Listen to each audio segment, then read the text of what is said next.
The sha'air of Islam, that is, Islamic symbols, its laws and regulations, were being established one by one through the commands and prohibitions of Allah and His Messenger ﷺ.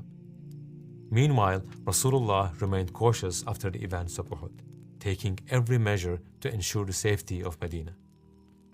Although the Muslim community was growing day by day, there were still several Jewish tribes around the city, and one of them was the Banu Nadir, a wealthy and powerful tribe who were descendants of Harun a.s.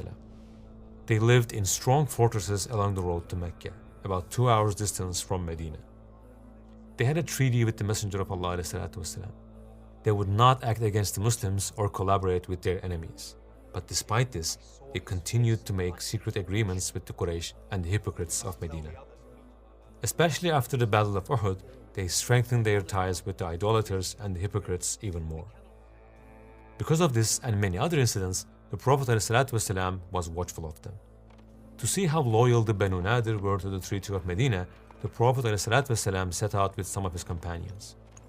When they arrived at the tribe's settlement, the Jews welcomed him warmly at first. They even assured him that they would fulfill their part of the agreement. We are with you, and we stand by our promise and agreement. But once they went aside, they began to whisper among themselves. You couldn't find a better moment than this to kill this man.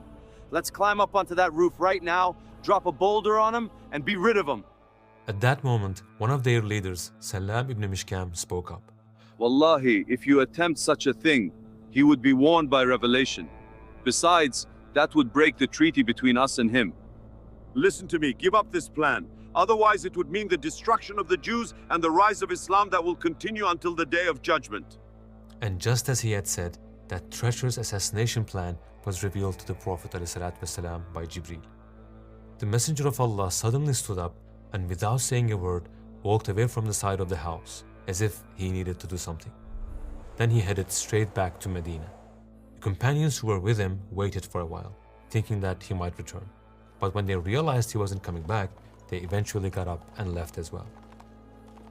With this evil plot, the Banu Nadir tribe had clearly shown that they were no longer true to their agreement. And on top of that, their secret collaboration with the hypocrites and their support for the idolaters were unacceptable.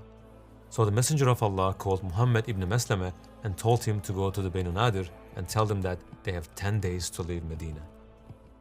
The Messenger of Allah says, "You have 10 days to leave Medina."